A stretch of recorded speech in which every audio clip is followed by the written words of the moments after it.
Many of fate's decisions clash with human desires. Harty, a 47-year-old widow, had stepped into the twilight of her life where loneliness conversed with the walls of her room and memories quietly tormented her heart. 5 years earlier, her husband, Lukman, had departed forever in a tragic accident. After his passing, Harty had buried all personal desires deep within herself. She not only donned the attire of mourning, but also closed the doors of her heart for good. Lukman and Harty had been married for 10 years, but there was always something missing between them, a child.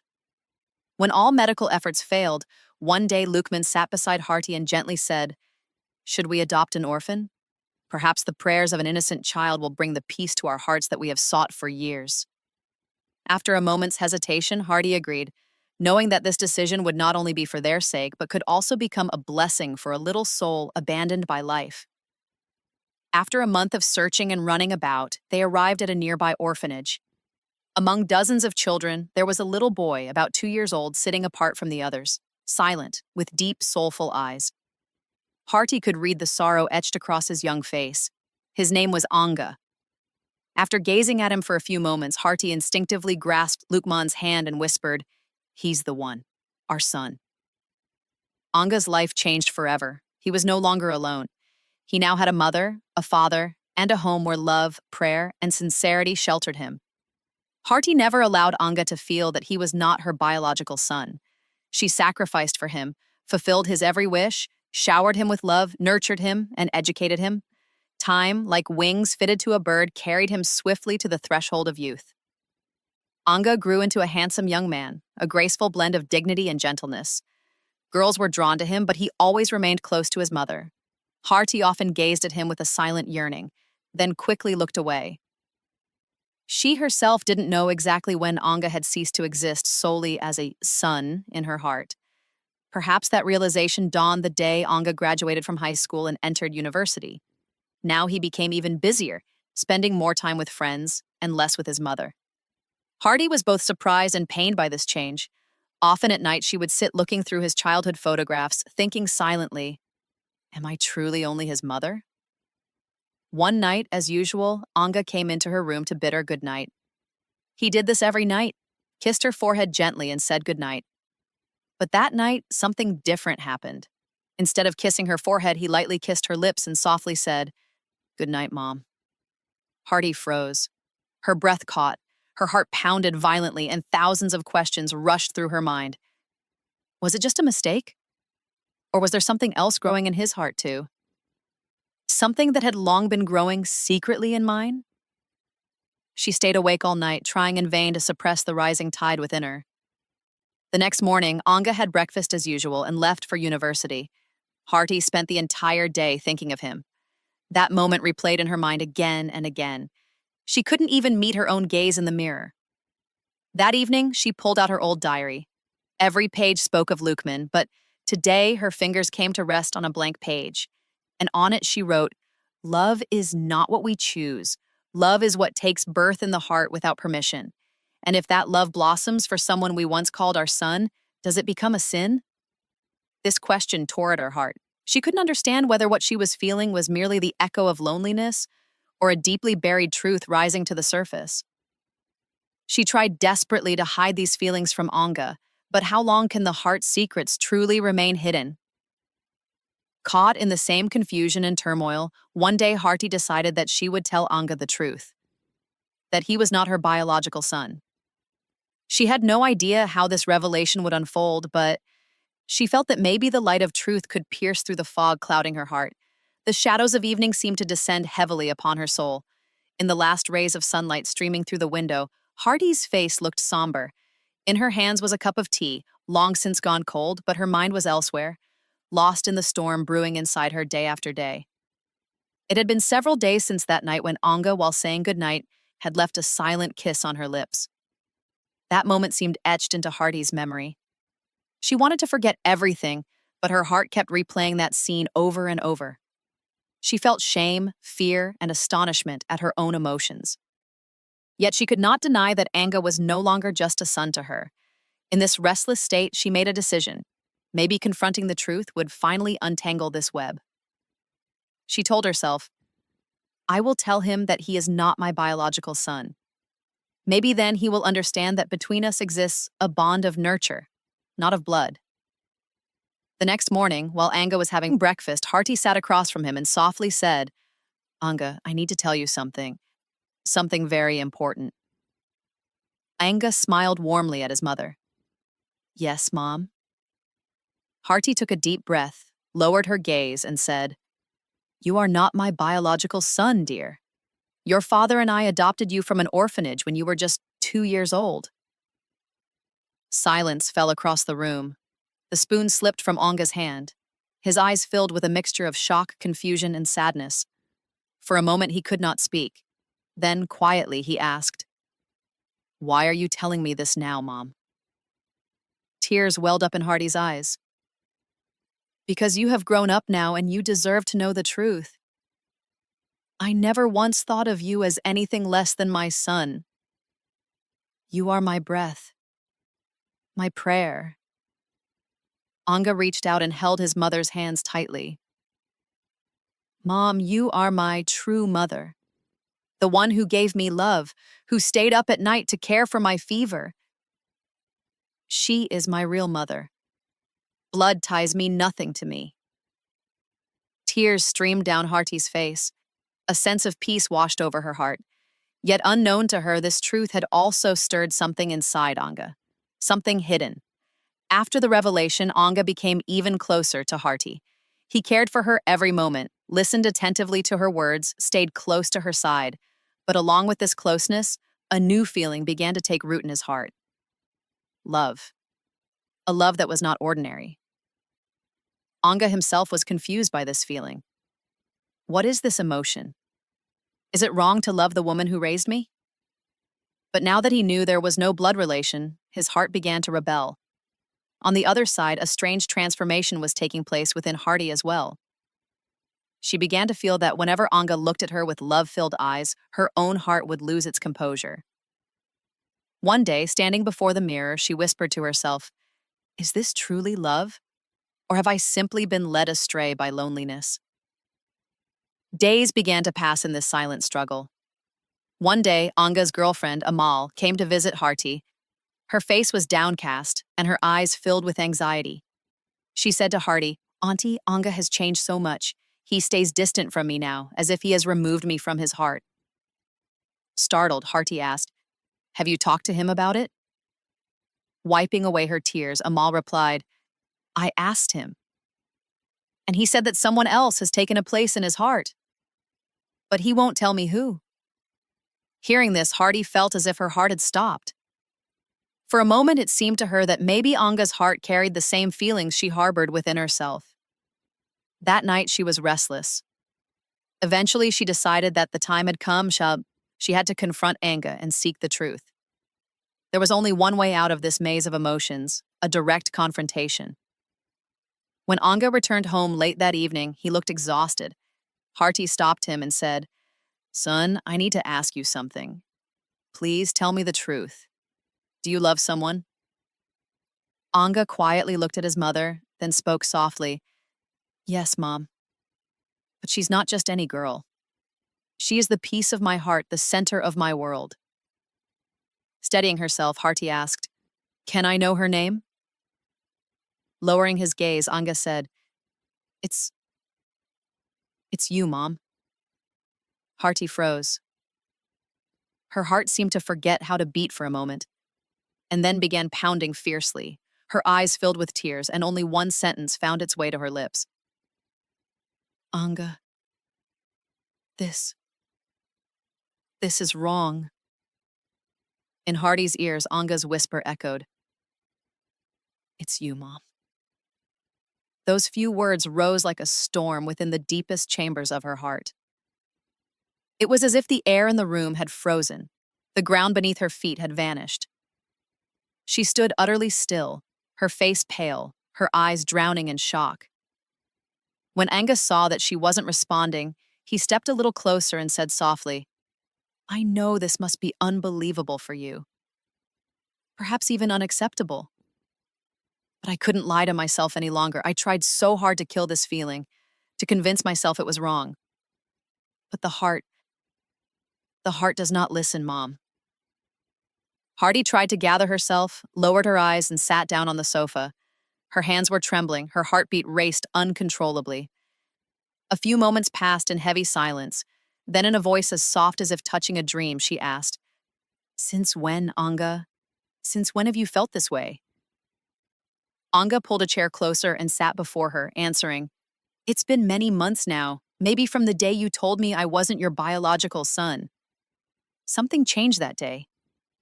I began to see you through a different lens, and that vision grew deeper with each passing day." Tears welled up in Hardy's eyes.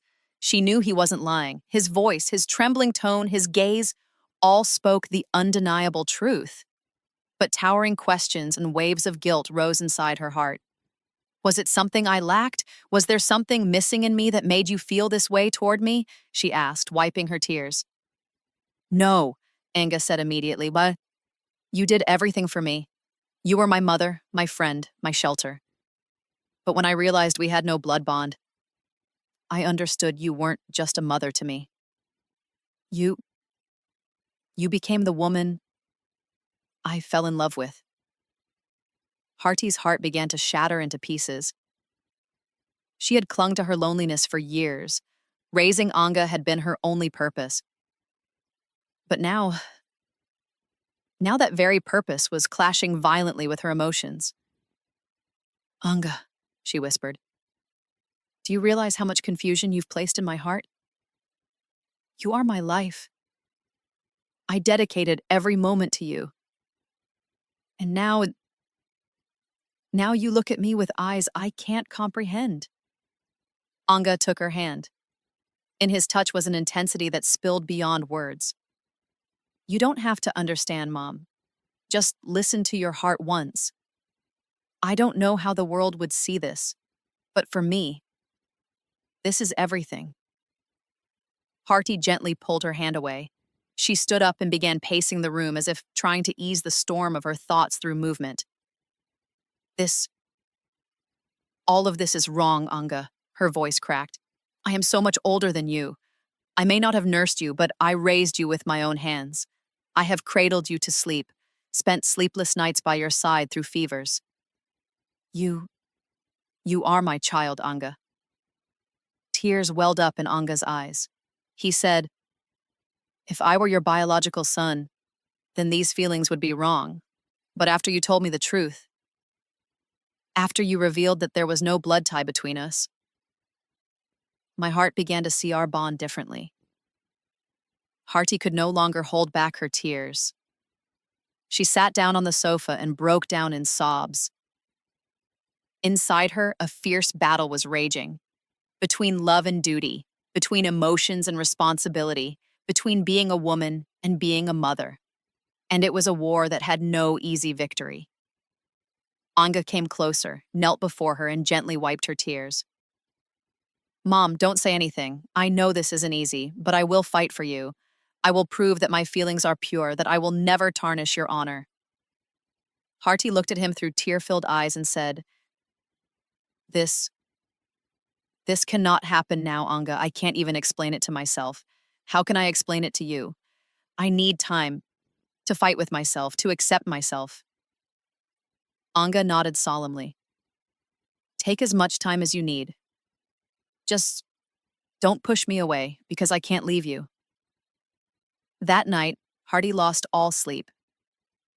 She lay on her bed staring at the ceiling as years of suppressed desires began to surface. Anga's touch, his eyes, his sincerity, all of it shook her very being. And Anga? He sat in his room, feeling the scent of his mother lingering on his hands. He knew the path ahead would not be easy, but he no longer cared, because he knew what his destination was. Within Harty's heart, it felt as if a river had begun to flow, silent yet roaring deep within. Anga's words echoed relentlessly in her mind. "I can't leave you, Mom." Those words were not just an expression of a fleeting feeling. They were a declaration of love. A declaration that awakened the woman within Harty, the woman who had long been sleeping beneath layers of duty and loneliness. From the very next day, everything began to feel different. Anga became even more attentive, more tender. He paid close attention to her words, noticed her fatigue, sensed the moisture in her eyes. He was no longer just a son. He had become a man, Brasin, a man who understood the heart of a woman. Harty tried repeatedly to reason with herself. Standing before the mirror, she would whisper, "This is an illusion, a deception born of loneliness, a trick of passing years." But how could the heart listen? The heart is a pulse that might hide, but its voice always finds a way.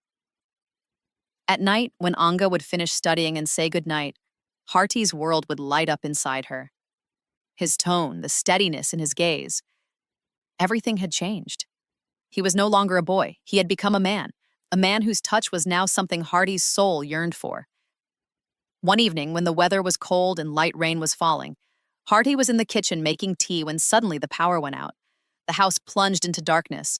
She heard footsteps approaching and Anga's voice called out, "Mom, are you all right?" "Yes, I'm fine, just making some tea," she replied. Anga moved closer, touching her hands gently. "Come, sit down. I'll take care of everything." In his touch, Harty felt a soft warmth, the kind that melts even the deepest cold inside a heart. She tried to resist herself, but her heart whispered, "Stay close." They both sat down in the drawing room. A candle flickered between them, and the soft whispers of rain could be heard outside. There came a moment when both fell silent. Only their eyes spoke, in a language slow, deep, and unspoken. "Mom, may I sit closer to you?" Anga asked softly. Harty lowered her gaze and simply nodded. Anga moved closer to her. Between them, only the sound of breathing remained, that silence, that closeness, that yearning, all compressed into a single fragile moment. Anga reached out and gently took her fingers in his. Harty's body shivered for a split second, but she did not pull her hand away. For the first time, she fully accepted his touch. No refusal, no questions. "Mom," Anga whispered, "have you ever seen me with different eyes? The way I see you?" Harty looked up at his face. The light was dim, but in Anga's eyes, the heat of his emotions was unmistakably clear. "I tried to see you only as my son," she replied quietly. "But you reminded me of the woman I had lost inside me long ago." Anga raised his hand and touched her cheek. "Then let me help you find her again." And in that moment, time itself seemed to halt. The distance between their faces diminished, their breaths intertwined, and their lips met. Gently, cautiously, but with complete truth. That kiss was not of mere seconds, it was the release of years of buried emotions. In that kiss lived all the love, sacrifice, loneliness, and emptiness that was finally beginning to be filled. A tremble ran through Harty's body. She was about to pull away, but Anga gently held her in place.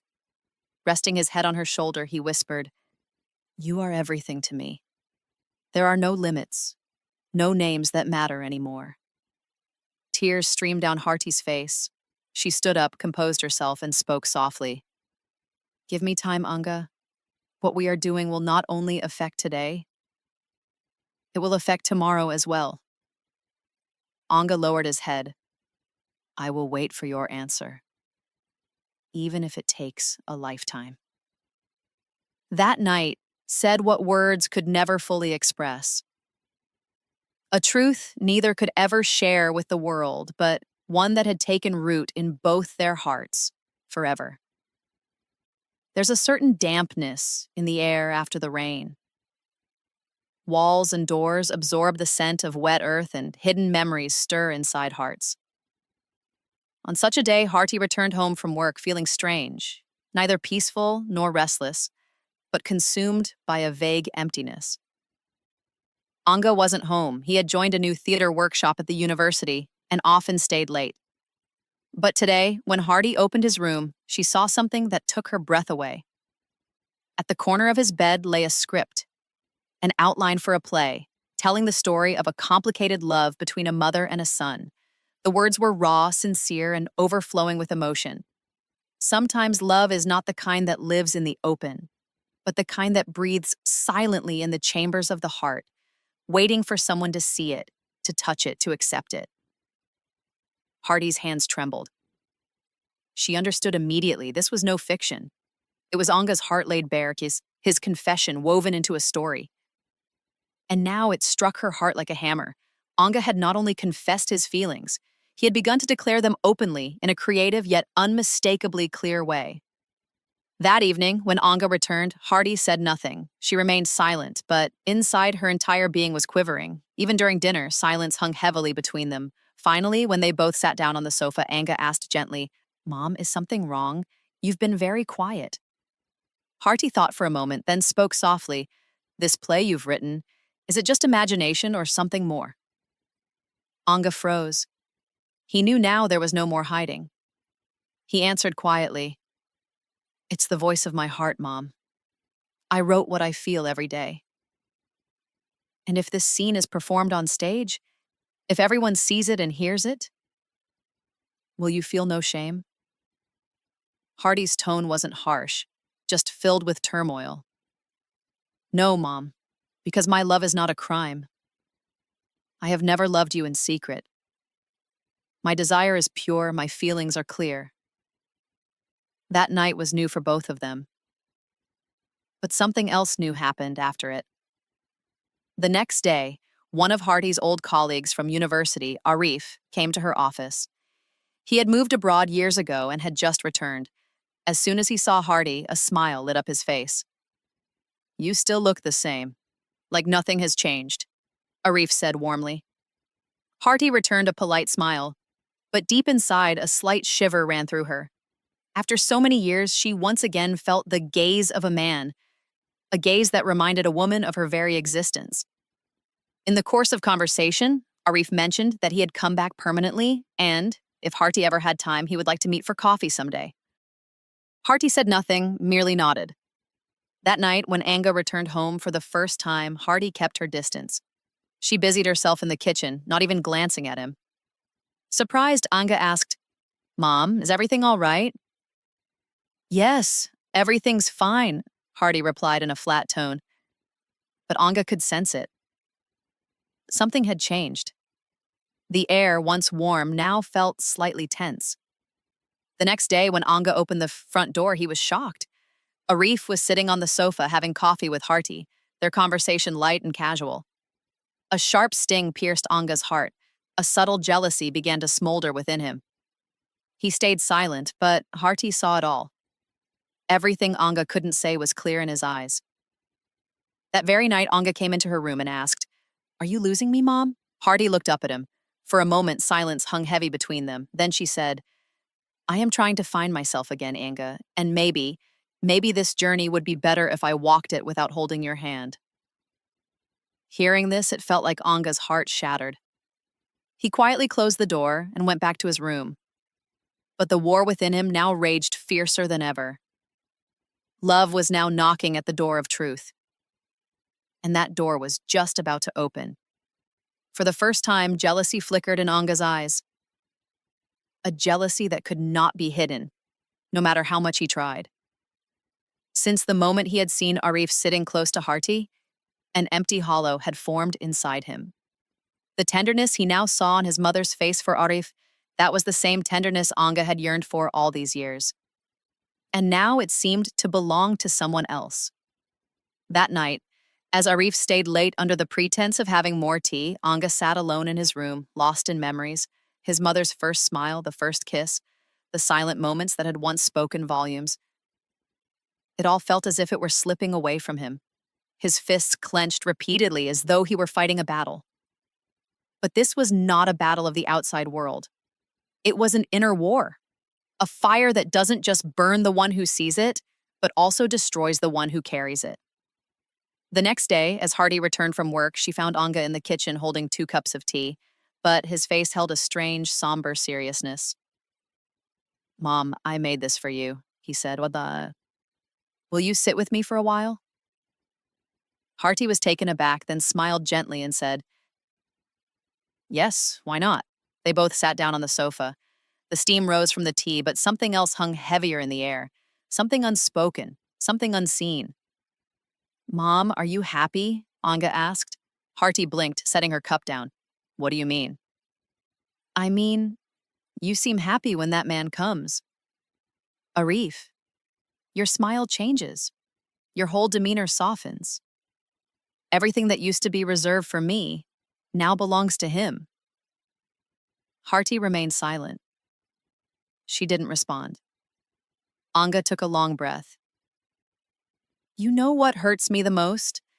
It's not that you spend time with someone else, it's that you are returning to the world you had once left. For me. Harty lowered her gaze. Her heart trembled inside her chest. She knew this moment was not an ordinary one. The pain in Anga's voice was like the last cry of something about to break forever. I want to ask you one question, Mom. Ask, Harty said, her voice barely a whisper. If I had never kissed you that night, if I had never confessed my love, would you still have stayed the same with me? Or would you have let someone like Arif come closer anyway? Tears slipped from Harty's eyes. She looked at Anga sitting before her. Not just a son, not just a lover, but a fusion of both. I don't know, she said, her voice cracking.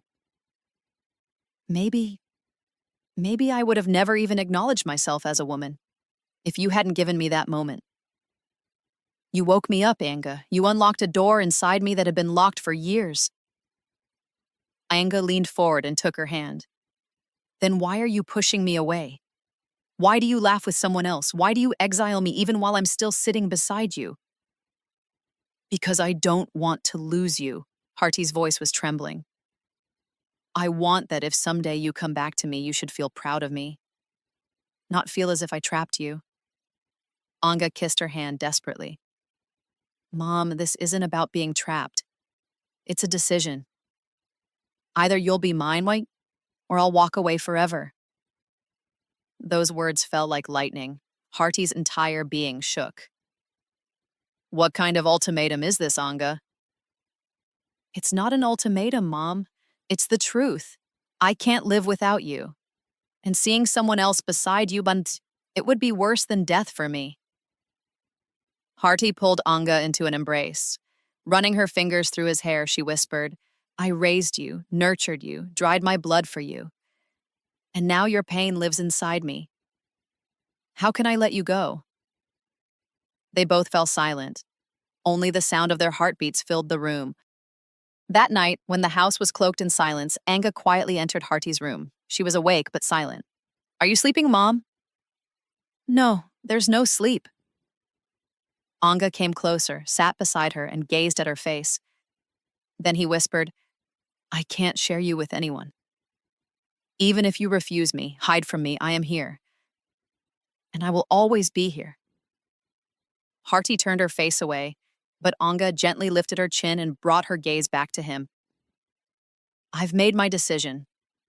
Whether you want it or not, I won't let anyone else come near you. And in that moment, he leaned closer, that moment, when time seemed to freeze. Emotions, touch, closeness, everything began to reach its peak. But just before it could go any further, Harty pulled away. No, not yet. I'm not ready, Anga. Let me think. I need time. Anga simply lowered his head in acceptance. But the resolve was already written clearly in his eyes. Days passed, but the tension between them remained, thick and heavy, hanging in the very air they breathed. Anga had fallen silent, but his eyes spoke volumes, as if he were struggling to hold back an inner storm. Harty, too, kept her demeanor in check. But when there is an undeniable pull in the heart, even a smile feels heavy. Arif had now started visiting regularly, sometimes for breakfast, sometimes offering her a ride to work, sometimes just dropping by for tea. Harty tried to convince herself that it was all just casual friendship.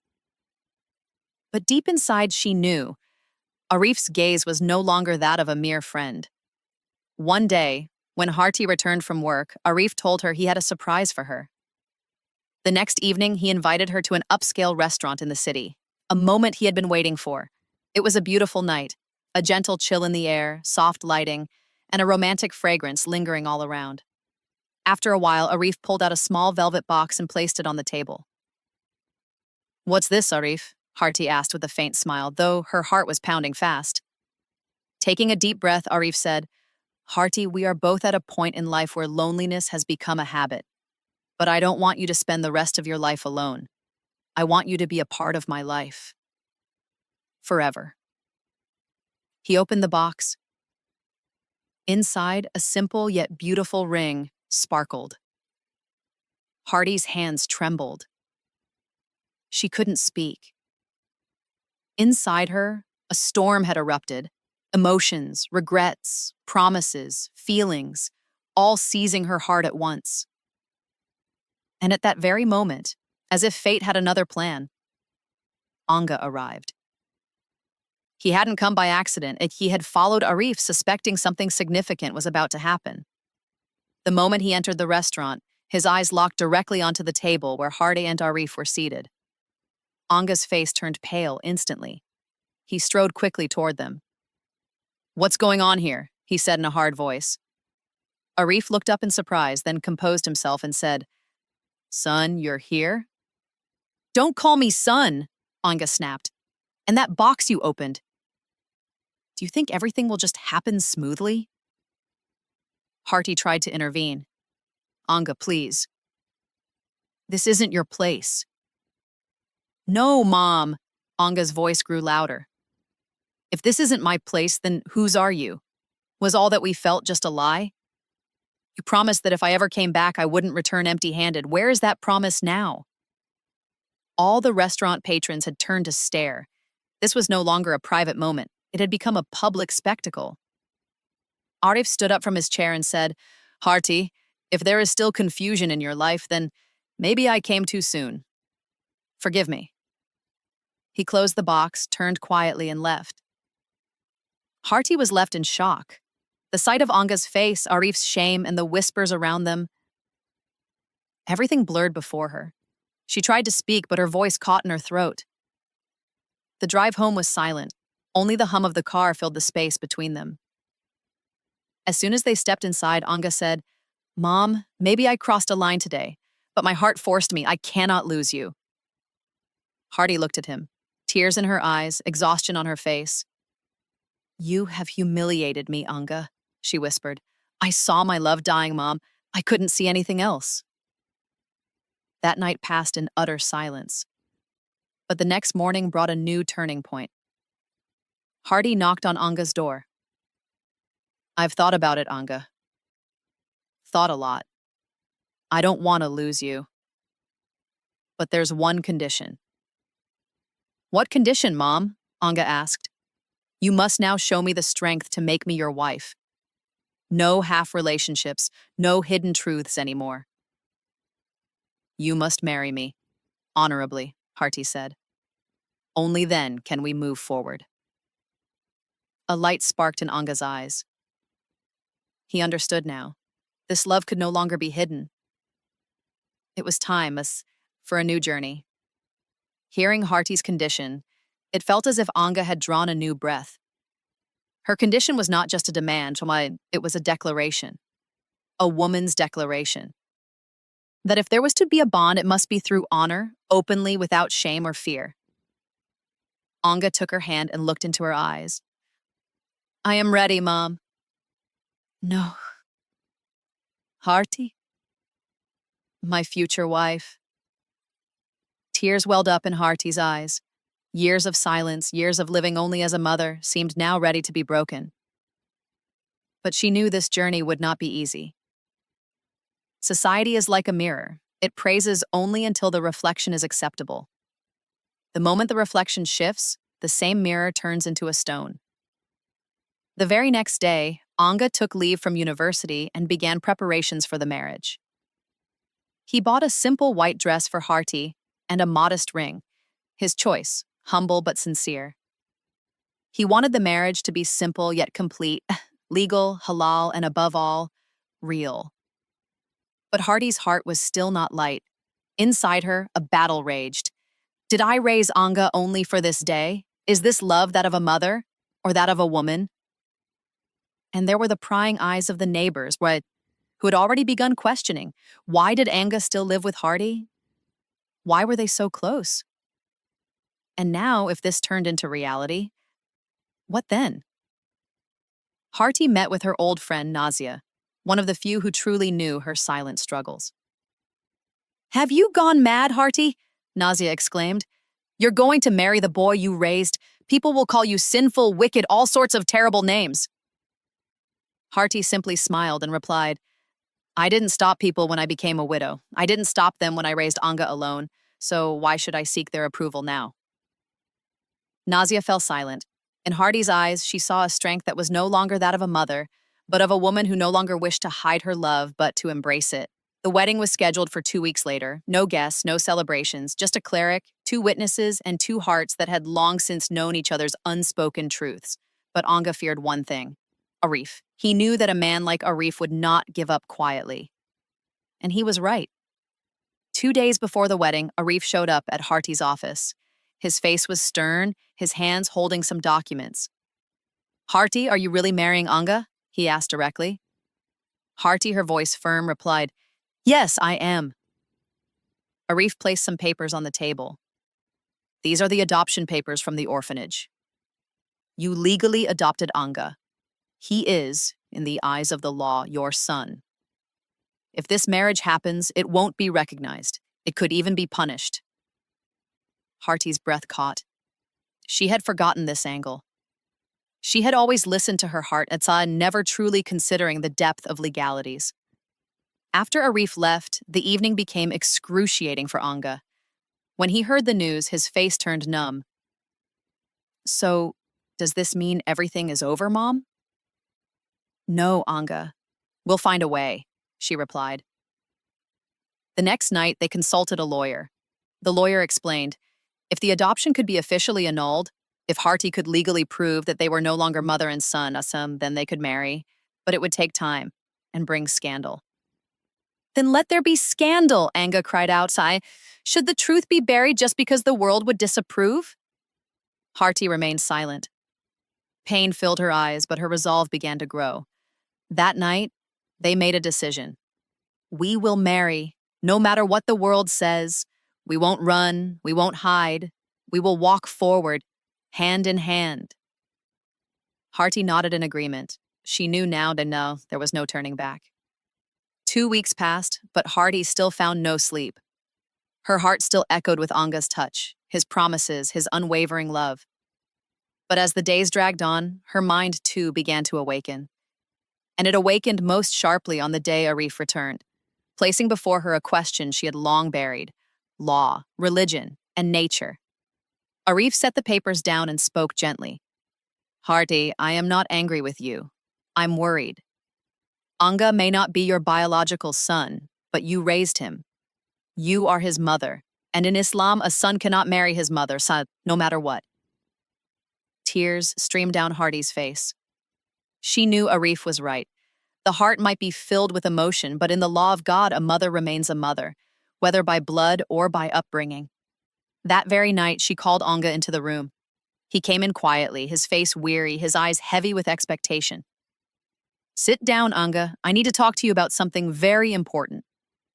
Anga sat silently. It was as if he could already sense the coming storm. Harty took a deep breath. "We have felt many things, spoken many words, wished for many dreams. But now it's time to face the truth." "Mom? You too? You'll give it all up too?" Anga's voice trembled. "No, my son, I'm going to make it right. I raised you as my own child, made you the center of my life. I love you deeply, but like a mother should. What we thought, what we desired, well, it was a fleeting moment. Perhaps a whisper of loneliness or a temptation from Shaitan. But it was not halal." Tears welled up in Anga's eyes. "So all of it was wrong. My feelings, my love. Was it all a sin?" "No, my dear. Love itself is never a sin. But to act on a love that clashes with divine law, that becomes a sin. You will always be what I raised you to be, My son. For the first time, Anga fell completely silent. He lowered his head and simply said, I understand, Mom. Forgive me. Hardy pulled him into her arms. That moment between mother and son, once on the brink of destruction, was now purified again. A few days later, Hardy called Arif to meet her. When he came, there was both surprise and hope in his eyes. I thought about what you said, Arif. You held a mirror to me and reminded me of the path I had forgotten. Anga is, and always will be, my son. No one can replace his place in my heart, but in my life, there can be a companion, someone to walk alongside me. And that person is you. Arif stared at her for a moment in disbelief, then gently asked, Is this true? Yes, she smiled. I want to marry you, with dignity, with faith, and with peace. Within days, a simple wedding took place. At the local mosque, in the presence of a few close family members and witnesses, Harty wore a simple white dress, her eyes calm, her heart steadfast. After the marriage, Arif took her hand and said, I promise. The place Anga once filled in your life will never be left empty again. During the ceremony, Anga sat at a respectful distance. In his heart, there were still some lingering beats, but their color had changed. He smiled and prayed for his mother, accepting, for the first time fully, that some relationships survive because of the boundaries that protect them. That night, Harty knocked on Anga's door. Mom? No, my son. Tonight, just your mother, always with you. They embraced silently, a pure, healing embrace. Time had taught them that love is not just about closeness.